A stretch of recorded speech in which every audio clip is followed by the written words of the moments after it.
అందరికీ నమస్కారం అండి. రామోజీరావు గారు ఎన్ని శిఖరాలు అధిరోహించారు, ఆయన అధిరోహించడమే కాకుండా ఆయనతో పాటు ఎంతమందిని చేతులు పట్టుకొని ముందుకు తీసుకెళ్లారు, పైకి తీసుకెళ్లారు, రాష్ట్ర ప్రజల కోసం ఎంత చేశారు అన్నది ఇప్పటి వరకు నా ముందు మాట్లాడిన వక్తలందరూ చెప్పారు. ఆడియో వీడియో విజువల్లో కూడా చూసాం, తర్వాత కూడా ఇంకా చెప్పబోతారు.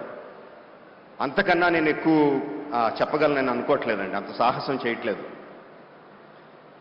ఒకటే అడుగుతున్నా అండి, అంత చేసిన రామోజీరావు గారికి మనం తిరిగి ఏం చేయగలం? 100% అండి. ఆంధ్రప్రదేశ్ రాష్ట్ర ప్రభుత్వాన్ని, తెలంగాణ రాష్ట్ర ప్రభుత్వాన్ని, కేంద్ర ప్రభుత్వాన్ని కూడా రిక్వెస్ట్ చేస్తున్నాను ఈ వేదిక మీద నుంచి, రామోజీరావు గారికి భారతరత్న ప్రదానం చేయడం సముచితం, సబబు. నమస్కారం అండి. Thank you.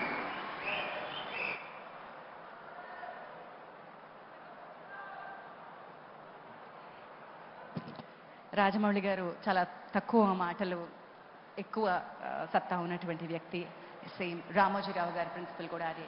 నిర్మోహమాటంగా చాలా అతి తక్కువ టైం ఇచ్చిన, ఎప్పుడు నవ్వుతో చెరగనిటువంటి ముద్ర వేయగలిగేటువంటి అతి తక్కువ మాటలతో పొదుపరి కానీ చాలా గట్టి విలువలు ఉన్నటువంటి మనిషి. సభకి నమస్కారం.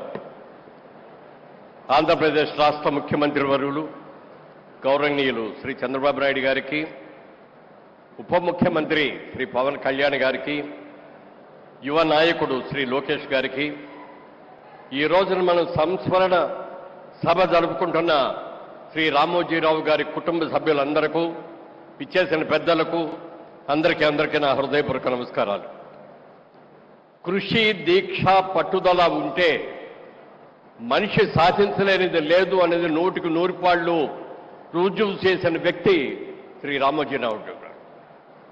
ఆయన ఒక వ్యవసాయ కుటుంబంలో పుట్టిన వ్యక్తి అయినా, ఉద్యోగ నిమిత్తం కొన్ని రోజులు ఉద్యోగాలు చేసినా, తన ఊహలకి, తన ఆశయాలకి వ్యాపార రంగంలో దిగాలి, పత్రికా రంగంలోకి దిగాలి అని చెప్పి, మీడియా రంగంలోకి రావాలి అని చెప్పి ఆయన రావటం, ఆర్థిక బిజినెస్లో కూడా రావాలి అని చెప్పి మార్గదర్శి లాంటి ఒక అద్భుతమైన సంస్థ నిర్మించడం, ఎన్నో ప్రభుత్వ బ్యాంకులు కూడా దివాళా తీసిన ఈ రోజుల్లో గత 50 సంవత్సరాలుగా అద్భుతమైనటువంటి విజయాలను సాధిస్తున్న మార్గదర్శిని కొంతమంది ఇబ్బందులు పెట్టాలని ప్రయత్నం చేసినా వాళ్ళు ఎవరి వల్ల కూడా కాలేదు అని చెప్పి, అలాంటి నీతిగా నిజాయితీగా ఉండే సంస్థలు ఎప్పటికైనా గట్టిగా నిలబడతాయని కూడా నేను తెలియజేస్తూ, మరి అలాంటి వ్యక్తి సినిమా రంగంలో కూడా ఆయన ఎంతో కృషి చేశారు. డిస్ట్రిబ్యూటర్గా కానీ, ప్రొడ్యూసర్గా కానీ ఆయనకున్న శక్తి సామర్థ్యాలకి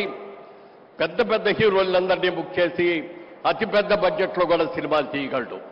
కానీ ఆయన ఒక్కటే ఆలోచించాడు, పెద్ద హీరోల దగ్గరికి వెళ్ళటం కాదు, కొత్త వాళ్ళతోటి, చిన్న వాళ్ళతోటి సినిమాలు తీసి సమాజానికి పనికొచ్చే, సమాజాన్ని మేల్కొల్పే లాంటి చిత్రాలు తీయాలని చెప్పి అద్భుతమైన చిత్రాలు నిర్మించిన సంగతి కూడా మనందరికీ తెలుసు.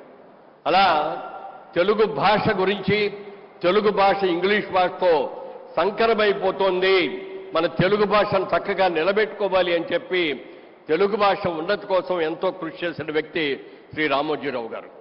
ఒక వ్యవసాయ కుటుంబంలోంచి వచ్చిన వ్యక్తిగా ఈనాడు పేపర్తో పాటు అన్నదాత ప్రతి ఆదివారం నాడు కూడా రైతు సమస్యల్ని, పంటలు ఎలా పండించాలి, పంటలకు వచ్చే రోగాల్ని ఎలా చేయాలి అనేది ఆయనే స్వహస్తాలతో ప్రతిదీ కూడా రాసేటువంటి వ్యక్తి శ్రీ రామోజీరావు గారు.